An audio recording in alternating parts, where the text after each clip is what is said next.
maintenance assessment apportioned according to tax value at a uniform millage rate on all lots within platted subdivisions in the Delaware County Drainage Maintenance Program.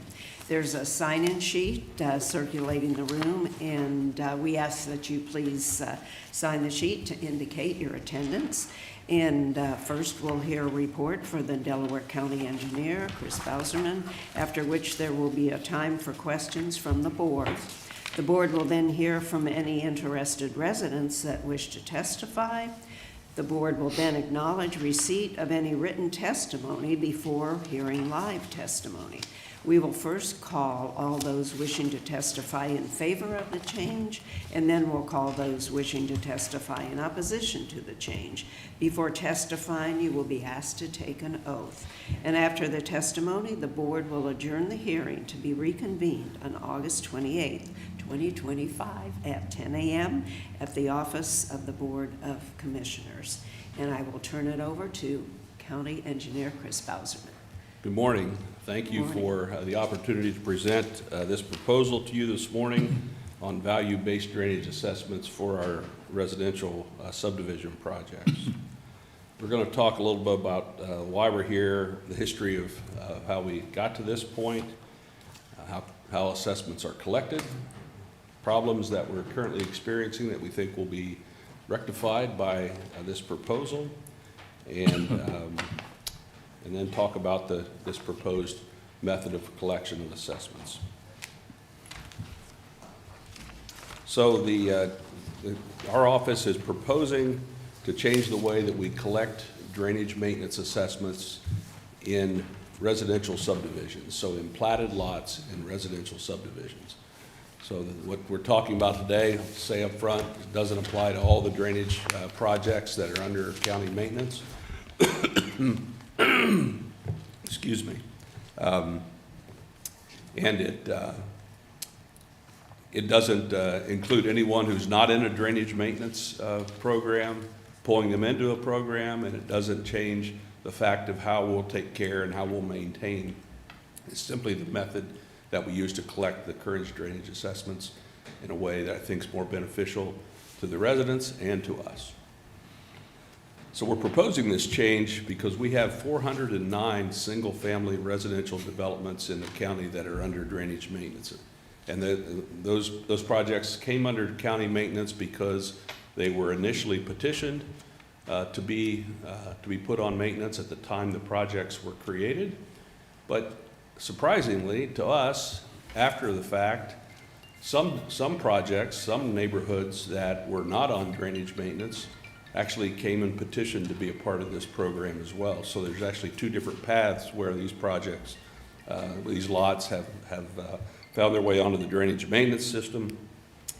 And we began putting development projects on drainage maintenance in the late 1990s. One of the inequities in the way we're doing it right now is that the assessments are levied based on the phase of the project that the lot is in. And so there may be, a lot of the projects are 4 or 5 or 6 phases before they're fully built out. So there actually are 4, 5 or 6 different petition ditches in those developments, and lots that border one another oftentimes pay different assessments for drainage, but they're all really receiving the same level of service served by the same central drainage system. And so this would correct that and normalize that so that there aren't these disparities between neighbors, and trying to understand, why is my neighbor's assessment 3 times less than what my assessment is? And it all goes back to how much drainage investment was made with that phase of the development. So we've also accumulated a drainage maintenance fund that the amount of that fund has reached a level where that it is high enough that I think we need to do something to equalize and stabilize that and actually reduce that over time. There's no way for us to do that with individual projects. We collect by law, we collect up to 20% of the original amount, and then we stop collecting. And each individual project has this factor of safety built into it that that we don't need if they're all combined into one project. And so that's what we're trying to do today, is to address the inequities of assessments between lots and to reduce the drainage maintenance fund and make it more reflective of what the actual risks are associated with providing drainage maintenance. So Ohio Revised Code 6137 provides a way for drainage improvements in the county to be placed on a maintenance system and have special assessments collected on those projects to the benefited property owners within a watershed. Since 1957, there's been a maintenance fund collected with a maintenance assessment collected with projects that have been petitioned to your board, and the maintenance program operates under a three-party agreement between your office, my office, and the Soil and Water Conservation District. So the other element to this, when we started the drainage maintenance program for residential or for development projects, we weren't then under any kind of stipulation from the Ohio EPA regarding water quality. It was all about the volume of water that development generates. But we now are under OEPA regulations, and actually federal EPA regulations, to comply with the Clean Water Act. And so we now have to design and maintain facilities based on the Clean Water Act regulations, and we operate under a permit from the EPA, and that all falls under the activities of this three-party agreement between your board and ourselves and Soil and Water. So one of the conditions of the Clean Water Act require the county to regulate construction activity. So construction site runoff is monitored, and also post-construction runoff quality and water quality after construction. So those are the issues that the EPA regulations fall under. These usually require retention or detention basins, so large either dry ponds or wet ponds to mitigate the peaks in flow that come off of more impervious areas as they develop. So those basins and the pipes that get water to those basins are mainly the components of the drainage maintenance program.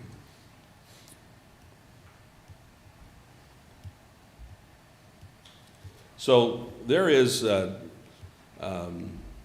you know, there's not a drainage tax. So none of the taxes that are collected across the county in any form are dedicated toward drainage maintenance as a whole. So the county's role in maintaining drainage facilities that are not associated with the county road right-of-way are purely through this petition process where people petition your board. They come to you and ask to be assessed, and their neighbors are either in favor of that or unfavor of that. You're very familiar with that process.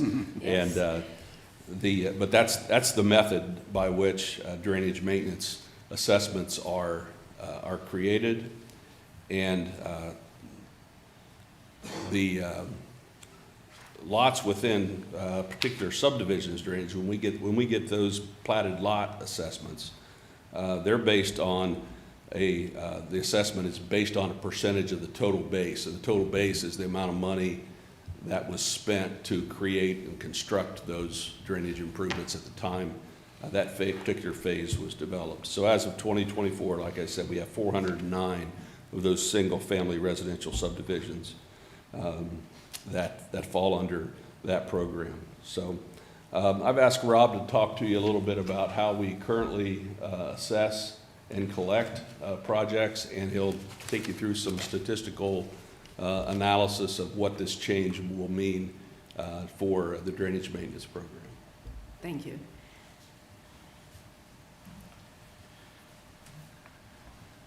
All right, thank you, Chris. Good morning again. Rob Riley, Chief Deputy Engineer. I'll kind of work through some of the details of what we're proposing. First, just to recap what Chris said, we currently operate under this percentage-based assessment method. Each year, your board approves a long, lengthy project inspection report that also levies the collection rate. That is typically in the 2 to 3% range, I would say, for most residential subdivisions. The current what we're proposing would, I think, correct a lot of the inequities, as Chris said, in the current system. For residential subdivisions, the percentage base is really not a perfect system, and in some cases results in a lot of inequity between subdivision phases. And I'll show you an example of one we pulled out just to kind of visualize how this might look. In the yellow shaded area, this is Wedgwood Place, located off of Sawmill Road. Section 1 currently has a construction base of $279,000. The current parcel assessment is $144 per year. And then in the blue, you can see Section 2 of that same subdivision, which generally had less stormwater infrastructure installed within that phase, but also uses the ponds, the rest of the storm sewers that built in phase 1. The per parcel assessment for that section is only $62 per year. And so right there you see next door neighbors that are on one side of the line have very different assessments. And so as Chris mentioned, we have reached, I think, the point where we have accumulated enough drainage maintenance reserve to entertain this proposal.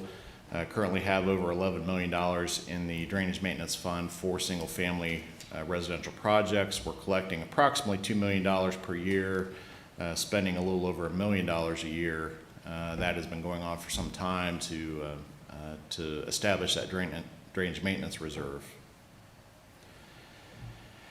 So the reason why that figure is what it is because it's the total of a lot of small balances, over 409 plus drainage maintenance projects. As it currently stands, each one of those 409 projects is its own separate account.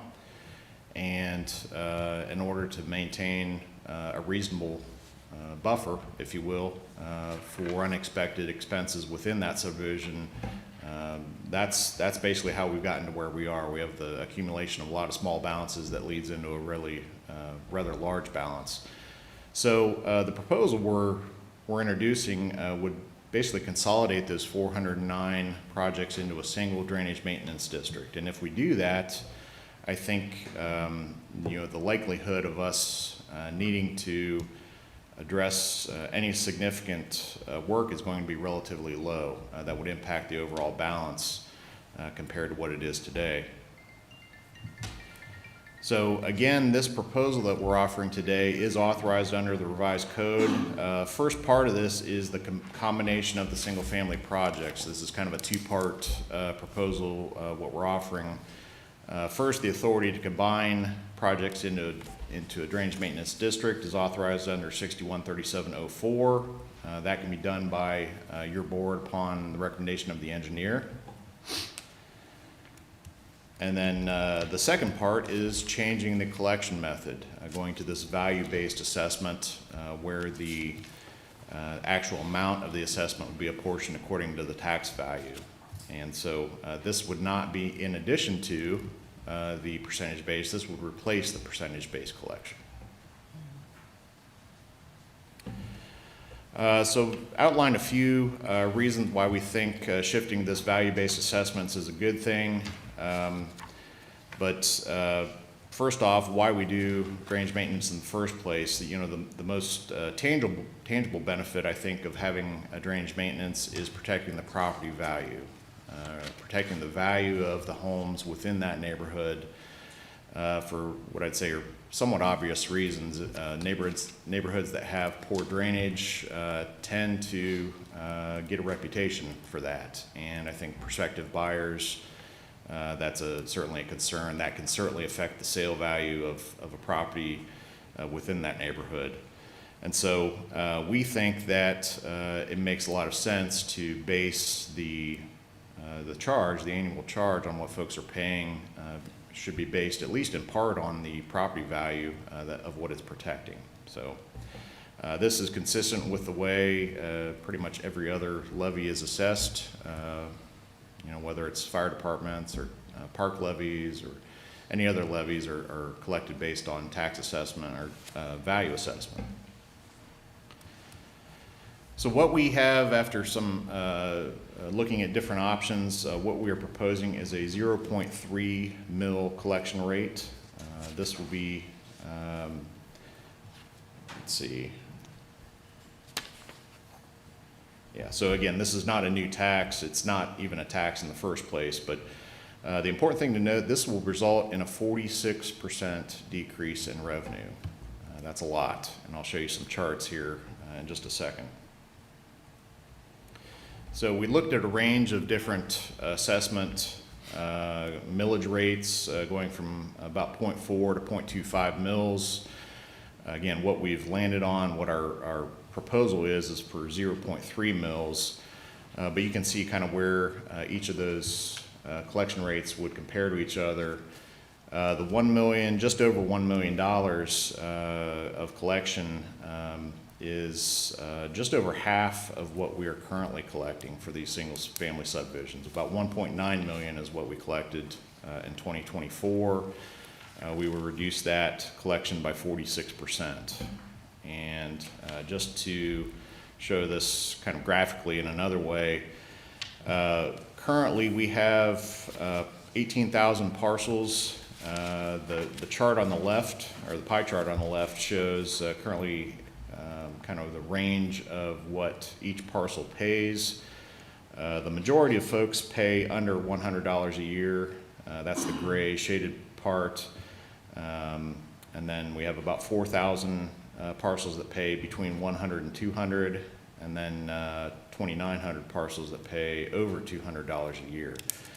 Under this new proposal, that would shift not only the total amount collected, but it would also have a pretty significant decrease in the per parcel shares. And so the vast majority of parcels under this proposal would pay less than $100 a year. And you can see that's the gray shaded chunk of the pie chart on the right. So only 51 parcels out of the 18,000 would have an assessment over $200 per year.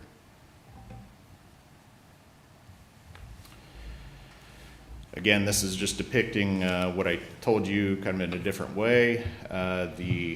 This chart kind of shows how those parcel assessments compare to each other. Under the proposal, 95% of the parcels that are being assessed would be under $100 per year.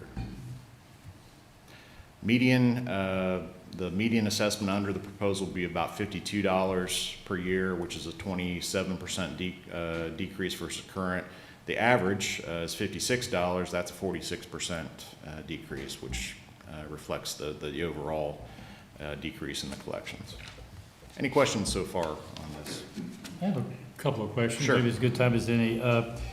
As new projects are added, number 410, 411, what happens? Yes, so our proposal would be that when a new single-family development comes in, that project would be petitioned and it would be added to the drainage maintenance district at that point, this combined district. So the parcels get added and the 0.3 mils gets calculated and assessed and added to the reserves. That's correct. And the .3 only applies to people that are in these projects. That's not countywide. That is correct. And playing devil's advocate, if down the road, 10 years from now, this isn't sufficient funding, what's the recourse to change the millage? Or? Sure. Fair question. We have looked at, the short answer is your board does have discretion to either raise or reduce that collection rate from year to year. We will bring you that same inspection report, though it should be a lot thinner, hopefully, in years to come, to establish that collection rate for the next calendar year. So We have looked largely based on the current drainage maintenance reserve, that $11 million figure. We think we can stay under this 0.3 mil collection rate for the foreseeable future. Yeah, just plain devil's advocate. Yes. So this is something we do annually? Yes. Okay, and so this, we'd be doing, you have to have a hearing every year, or is it just more of a resolution after this? It would be a resolution the same way you currently approve the inspection report. So again, this ends up being a very small part, very small change in the total tax bill for the residents that are paying this assessment. 99.6% of parcels would see a change of less than 1% per year. The majority, 57%, will see a decrease. Again, that's due to the fact that we're reducing revenue. Only 21% would see an increase of more than $20 per year. 22% will see that small increase up to $20 per year. So we're really only talking about 21% that would even see more than $20 per year. So with that, I'll, I guess, turn it back over to Chris to kind of bring us home. Glad to answer any other questions, or you can ask Chris. Ask Chris. Okay. Thank you, Rob. Thank you. So just to summarize the benefits of what we're proposing with value-based assessment. Number one, it fulfills our core mission in drainage maintenance to maintain the facilities that are placed on maintenance and to protect the property owners from loss related to water damage and flooding. The so if you look at it as drainage as a kind of an insurance policy to protect homes from drainage damage, it makes sense that the assessment would be based on value rather than just treating all lots the same. So it also makes sense because it does address these inequities that we have between not only lots from one subdivision to another, but within the same developments. And then finally, though not the most important thing to the people that we serve, there is a pretty heavy administrative burden with tracking 409 individual projects, tracking the costs associated with all 409 of those, and to, Rob mentioned the size of the inspection report that we give you. There are documents behind that are a couple inches thick to support all the effort that goes in preparing that and to keeping basically a ledger on every one of these projects. We'll be able to do away with that, and we combine all these into one project, and there'll be administrative savings associated with that. So someone might ask, why don't we do this for agricultural projects too? Why are we just talking about single-family residential? Well, our agricultural projects almost always include varied land uses. So rarely do we ever see an agricultural-based project that doesn't include some residential lots or some commercial. And of course, when we talk about the valuation, agricultural falls under the CAUV reduction on their assessments. And so if we did this based on a tax valuation approach for agriculture, then the residential uses, the commercial uses would be carrying a disproportionate amount of burden for the cost of the project. So it really doesn't make sense to do it on we're proposing to continue the method that we are on those primarily agricultural-based products or projects. So Chris, they would continue to go through the process soil and water provides, and whatever that number is, That's right. it would be that number. It's not going to be up or down. It'll be the same formula. We will not use the same. We won't use that 0.3 mil. Won't even enter into the discussion about agriculture. You'll get a drainage report from us that has really two sections to it. One will be the single-family residential platted lot section project, which would be just one project, and a proposal on what to do there. And you'll see a report very similar to what you see today that says, we recommend that you either increase or decrease the percentage of assessment of the base on this project, and the whole list of projects that still fall under that category. Did that answer your question? I'm going to summarize, and you're going to say yes or no. Theoretically, if it was, I'm making up a number, if the assessment was $500 for the farm area, it would be $500 down the road as well. Yes. It wouldn't change. Unless we were saying, okay, there's some maintenance, a higher cost maintenance needs to be done on this project in the next couple of years, we might boost it up. Or we might say we're getting close to the 20% cap, and we might propose reducing it below that And those figure. 30 or 40% of residential homes would be under the mill process. That's right. Any other? Yeah, I had a couple other questions. Chris, thank you.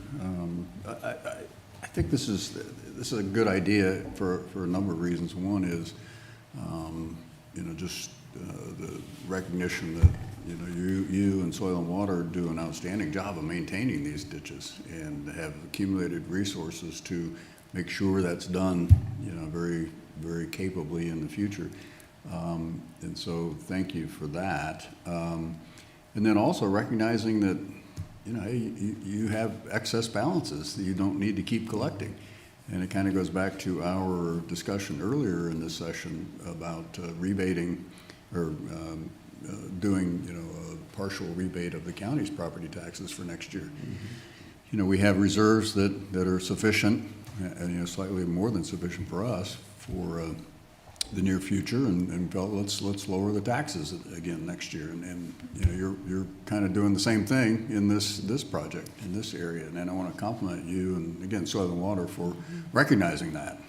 And it's not a big number for the taxpayers of this county, but it is helpful. And with all the focus on property taxes, I think this will go along. Again, it just reinforces. We manage things fiscally conservative, and we're very respectful of the taxpayers. And when we have a little excess funds, we're going to give it back to them. So I want to thank you for all that. Now, what about other counties? I think you and I had this conversation briefly a while ago. I think we'd be the first county in Ohio to implement this program this way. So I've talked to a lot of my peers and about this around the state, and most of them didn't even know this was an option and have not done this. We are somewhat unique in that we're experiencing the kind of development pressures that we are at the county level that are not in municipalities. So to have as much growth as we do outside municipal boundaries puts us in a short list of counties that are dealing with the issues that we are. And at least one of those counties, when I talked to them, expressed a real interest, and we're really interested to see how this would work. So I think we are kind of testing the waters for this. But this isn't something that's iffy or a loophole. It's provided for in the law, and it's probably a good spot to pause and thank Eric Hostetler for pointing this out to us. I think when he was part of our discussions about how do we deal with this, this big plate of 409 projects, and how do we keep them updated, and how do we deal with the inflationary costs and all of that.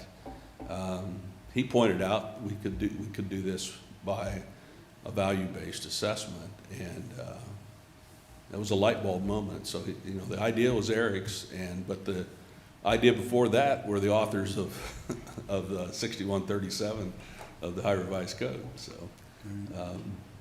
But I do think we are the first to move in this direction, and I think it's a pretty unique circumstance that we have and just a few others have that would make this work for all the residential activity we have under the county's jurisdiction. Yeah, again, no system is perfect, but I think this is fairer. I agree, and clearly administratively it'll be a lot easier, which helps. Yes, So. Much easier to do billing wise, and I do know the size of the reports you're talking about. Purpose of my questions, I support it based on what I know. I just want to make sure the questions get asked that the landowners who are here would have Absolutely. asked if they'd been here. Because I think those are important questions, and having heard those answers, I would think it'd find reassuring. Thank you. Okay, we'll move along and I'll ask, thank you so much, Chris. Do we have any written testimony to acknowledge? We did not have any written testimony turned in. Okay. First, I'll call all those wishing to testify in favor of the change. Anyone wishing to testify in favor of the change? And then I will now call for those wishing to testify against the change. Anyone wishing to testify against the proposed change? Well, no one has stepped forward, and therefore, The hearing will Go be ahead. continued until August 28th, 2025 at 10 a.m. okay. Thank you very much. And now we have need for executive session. Resolution number 25-652, in the matter of adjourning into executive session for consideration of compensation of a public employee or public official for pending or imminent litigation and for collective bargaining. So moved. Second. Discussion vote. Vote on motion 25-652. Mr. Benton? Aye. Mrs. Lewis? Aye. Mr. Merrill? Aye. We are now recessed into executive.